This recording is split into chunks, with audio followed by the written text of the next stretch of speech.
Next up is an outstanding performer from the United States who began playing harp at the age of 11. She's since performed as a guest soloist with the Chicago Symphony and Lyric Opera in Chicago, then moving to Australia, featured with our state orchestras in Victoria, Tasmania, Canberra, Sydney and the Opera Australia Orchestra.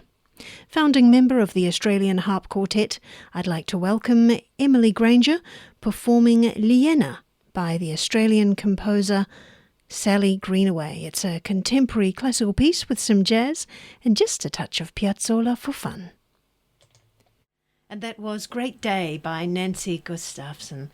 Thank you so much, Emily. That was really great. Thank you. It's a great day, isn't it? It is a great day, and it's such a lovely, diverse range of pieces that you gave us there. Thank you. Yeah. I was finding when you were doing lots of wild stuff that was exciting to watch, with your fingers moving and all the rest. But also when there were really quiet parts and the notes were further apart. I've never actually sat that close to a harp and heard how the resonance just keeps going in between. So, for example, with Blue Silence, the Elena Cassacernan one, because it's been arranged for so many other instruments, that they would not have that same feel to it when in the gaps, right? Yeah. So this was something I spent 5 weeks at the end of last year at the Banff Centre for Arts and Creativity, working on all of this repertoire and a lot of other repertoire as well for an upcoming solo album. And that was something that I was really playing around with was space and time and the resonance and really hearing the instrument. And I don't know if it was because of the elevation where I was or the particular harp that I was working on, but I feel like I really heard the overtone series and I could really feel the resonance, and I feel like that's absolutely changed the way and my approach to the instrument and being comfortable with silence. Wow. Yeah. So you hadn't noticed that before? Oh, I think I've always just been so concentrated and I'm just constantly learning notes and just what the next gig that I've got and just cramming in lots of repertoire, and I haven't had that much time in my life as an adult to sit down and just focus. For 5 weeks, all I did was practice the harp and practice solo repertoire, and so I really I had all day, and days are long when you don't have anything else to do besides practice, and I didn't have any performances.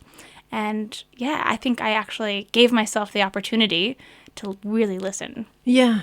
And that particular composition, there's something about it where I found because it's, about 5 minutes or something, 7 minutes long, that as you played, it sounds weird, but I was actually listening for the silence rather than the notes. Yeah.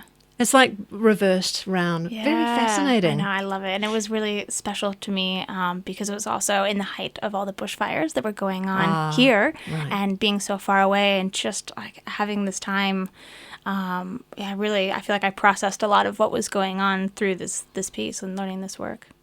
And the one that you had where we had percussion on the harp, now that was really cool as well.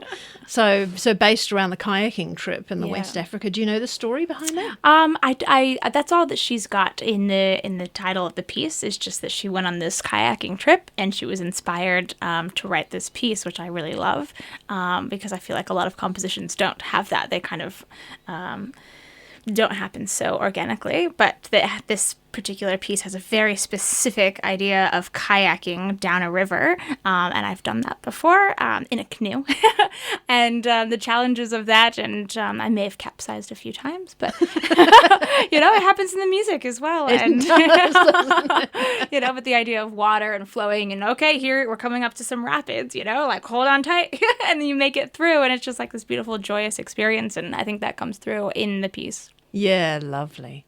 Tell us a bit more about the solo album that you've been working towards. So has that been recorded already? Not yet, no. So that's something that I've been working on. So it was great to perform all of this repertoire Good for practice. you today. Exactly. Yeah. How do you feel being here in the studio? Really good. It feels really good to be in here and behind the microphone. And yeah, it's good. So I'm looking forward to this album, and it's a whole project based on music from Australia and from my home country, from the United States, and just exploring the repertoire for the harp between these two countries and trying to draw some sort of similarity between these two worlds that I've found myself living in over the past 3 years. And you chose all female composers today.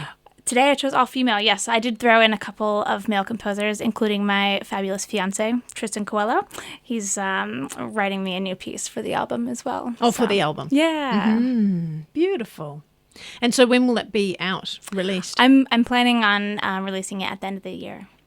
Lovely. We'll be looking forward to that. And you've got a gig coming up as well. I do, here yes. in Sydney. On Monday, actually. So I'm actually in the middle of my Spanish Souvenirs tour with the amazing flutist Jonathan Henderson, who has flown down from Brisbane to be here for some concerts. And we just had a performance last night at the Mossman Art Gallery, and we're performing on Monday at the Del Mar Gallery. And all of that information is on my website, emilygranger.com. Right. That's a good place to go. And are there tickets for sale? There for sure that are. then? Yep, through Eventbrite. You can buy tickets there, or you can buy tickets at the door, and it will be a Or on the lovely event. website. I guess, is there a link from there? So again, that is emilygranger.com, and the next gig is Monday the 2nd of March at Del Mar Art Gallery in Ashfield, and it's called Spanish Souvenirs with Emily Granger and Jonathan Henderson. And you've got another gig coming up on the 15th of March as well. I do, in the Utes on Room at 2:30 with the Hourglass Ensemble, and we're doing an amazing arrangement of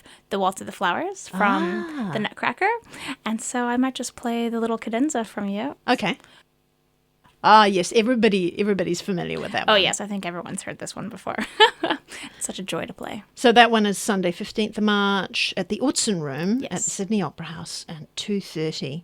Emily, thank you again so much for coming in. Thanks, Annabelle.